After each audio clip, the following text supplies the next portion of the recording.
e senhores senadores,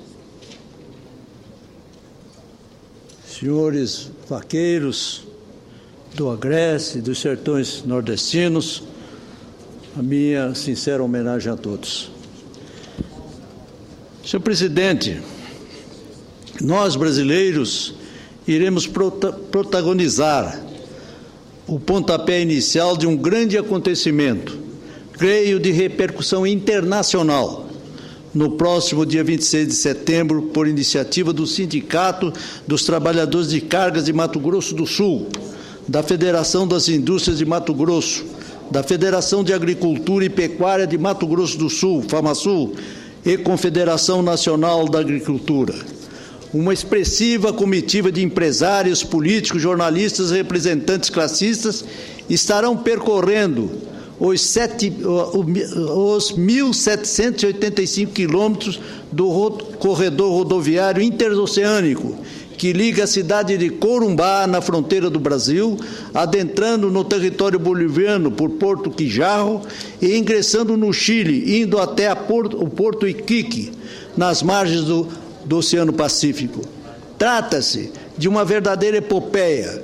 Considero essa iniciativa, para mim, inédita, de grande simbolismo e importância histórica. Participarão desta empreitada mais de 100 brasileiros, com o patrocínio de várias empresas que darão apoio logístico para a concretização da empreitada. O objetivo será não apenas divulgar essa rota, mas mostrar quais as vantagens para Mato Grosso do Sul, para o Brasil, Bolívia, Argentina e Paraguai, que ela representará para a nossa economia, nossa cultura, a partir do conceito de integração de nossos mercados e de nossos povos. A pavimentação desta importante malha rodoviária, financiada com parte expressiva de recursos do BNDES, significará uma redução de 5 a 7 mil quilômetros com o mercado asiático.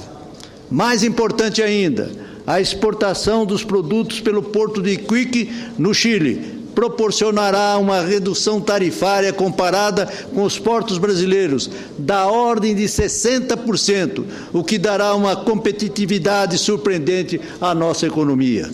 Enfim, senhores e senhoras senadores, finalmente estaremos prestes a concretizar a primeira etapa da implantação das rotas bioceânicas, há tantos anos acalentadas pelo nosso país e por vários países sul-americanos. Há várias décadas, desde o Acordo de Roboré, firmado pelo Brasil e a Bolívia em 1953, com a iniciativa do então governador de Mato Grosso, à época, Fernando Correa da Costa, de saudosa memória e eminente estadista pela visão de futuro que ostentava. Destaco aqui a criação da Iniciativa para a Integração da Infraestrutura Regional Sul-Americana, ou simplesmente IRSA, por iniciativa do ex-presidente Fernando Henrique Cardoso, encampada posteriormente pelo presidente Luiz Inácio Lula da Silva e pela atual senhora presidente Dilma Rousseff. Esses foram passos fundamentais para a realização deste sonho. Esse programa reúne 12 países da América do Sul, que visa promover a integração física desses países com a modernização da infraestrutura de transporte, energia e telecomunicações mediante ações conjuntas. Neste aspecto, gostaria de deixar registrado nos anais desta Casa um fato que tem chamado a atenção daqueles que estão diretamente envolvidos com esse projeto. O governo boliviano, repito, o governo boliviano vem protelando com certa determinação a inauguração desta importante rodovia, mesmo ela estando pronta, embora ainda subutilizada. Por 2 vezes a presidente Dilma tentou marcar a inauguração e não conseguiu, encontrando resistência de seu colega, o presidente Evo Morales. Qual o motivo, indago? Quais as razões para essa resistência, indago?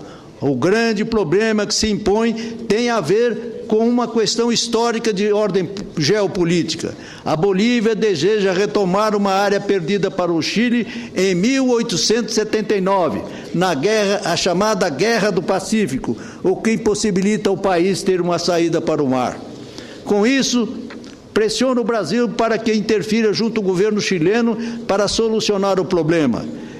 O pleno funcionamento da rodovia é o subterfúgio para nos pressionar junto às autoridades chilenas. Na medida em que a inauguração da rota bioceânica não acontece, não há como validar o acordo de transporte internacional terrestre, que daria livre fluxo aduaneiro entre o Brasil e o Chile, através do porto de Iquique. A inauguração oficial da rota seria uma condição sine qua non para que o processo entrasse em funcionamento de maneira plena e legal.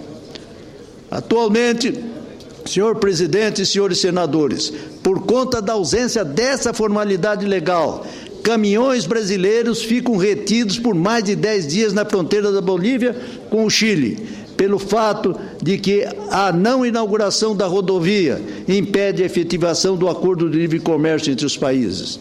Enquanto isso não ocorre, senhores senadores, ficaremos atados à má vontade do governo boliviano, impedidos de exportarmos nossos produtos a preços competitivos no mercado internacional, sobretudo para a região asiática. Deixo aqui meus protestos e um alerta para as nossas autoridades que deem relevância a esse entrave que tem prejudicado nossas relações bilaterais. Senhoras e senhores senadores, quero também aproveitar esta oportunidade para falar de outros projetos de ligação rodoviária da rota bioceânica.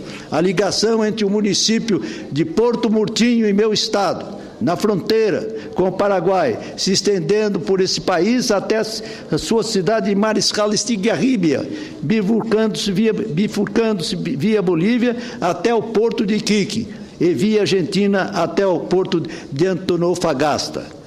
Cada uma dessas rodovias percorre uma distância de 1.400 quilômetros, apresentando-se também como altamente vantajosa para reduzir as distâncias entre a América do Sul com o mercado asiático, pela via do Oceano Pacífico, representando encurtamento de distância de mais de 5.000 quilômetros. Esses projetos sempre contaram com o entusiasmo e apoio do prefeito da cidade de Porto Murtinho, em meu estado, senhor Heitor Miranda dos Santos, e do então governador José Orcílio Miranda dos Santos, o conhecido Zeca do PT, que não economizaram esforços para sensibilizar as autoridades sobre sua viabilidade, visto as vantagens estratégicas que apresentam. Trata-se de um trabalho que poderá transformar a região da fronteira de Mato Grosso do Sul com os vizinhos Paraguai e Bolívia em polos de desenvolvimento econômico, político e social com inestimáveis ganhos para o Brasil. Do ponto de vista histórico, será a retomada do apogeu econômico de Corumbá e Porto Murtinho. Até a década de 30, devido à intensa navegabilidade do rio Paraguai, essa região era das mais importantes do estado de Mato Grosso. Esse processo, com altos e baixos, perdurou até a década de 60 do século passado. Só para se ter ideia, senhor presidente e senhores senadores, Porto Murtinho era o terceiro município mato-grossense com maior arrecadação no plano estadual. Hoje o município enfrenta grandes dificuldades sem perspectiva de futuro. Depois disso, à medida que o transporte rodoferroviário cresceu e a estrutura portuária consolidou-se no sul e sudeste brasileiro, a região fronteiriça do sul de Mato Grosso declinou de maneira insuperável. Agora, na medida em que os governos sul-americanos investem nas rotas da direção do Pacífico, renasce a esperança de imensas regiões que estão prontas para vivenciar um processo de pleno desenvolvimento. Senhor presidente, se Vossa Excelência me dê mais alguns minutos para concluir o meu pronunciamento. Muito grato a Vossa Excelência.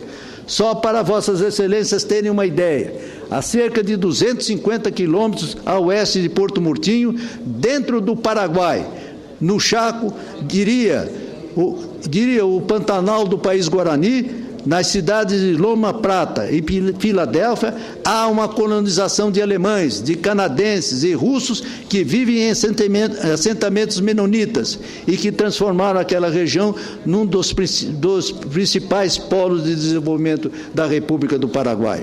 Ali, atualmente, existe mais de 4 milhões de hectares em pleno processo produtivo, inclusive com fazendas de brasileiros e de empresas multinacionais. Há uma formidável produção de leite, carne, amendoim e gergelim. Enfim, senhor presidente, o que se precisa agora é a consolidação dos projetos de criação de vias rodoviárias pavimentadas, que permitam a interligação com os mercados consumidores mais importantes do mundo. À medida que os eixos das rotas bioceânicas forem sendo implantadas, automaticamente grandes regiões hoje esquecidas e relegadas ao abandono se incorporarão ao sistema produtivo, agregando valores, sedimentando a integração e estimulando o desenvolvimento. Temos a clareza de que tudo dependerá das vontades dos governos em investir, superar os obstáculos naturais, criando condições para que possamos nos integrar cada vez mais, sem temores e preconceitos, sem ranços ideológicos, sem xenofobia, com a perspectiva de construir as bases de uma sociedade do futuro. Quero destacar a importância das rotas bioceânicas para o desenvolvimento do turismo. Há projetos extremamente interessantes que prevêem a criação de um circuito ligando a região do Pantanal Sul-Mato-Grossense ao deserto de Atacama, no Chile. Ou seja, ligar vários e singulares universos ecoambientais geográficos, ligando o Pantanal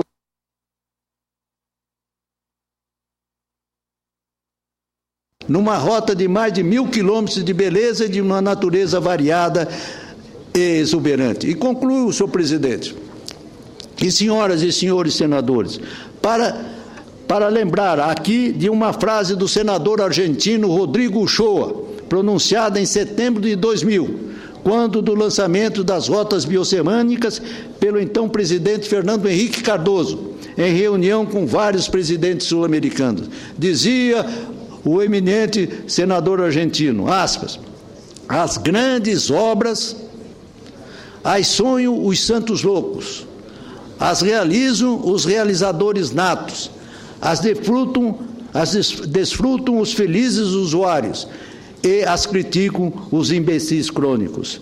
Sejamos, senhores senadores e senhoras senadoras, sejamos os que sonham e os que os concretizam efetivamente.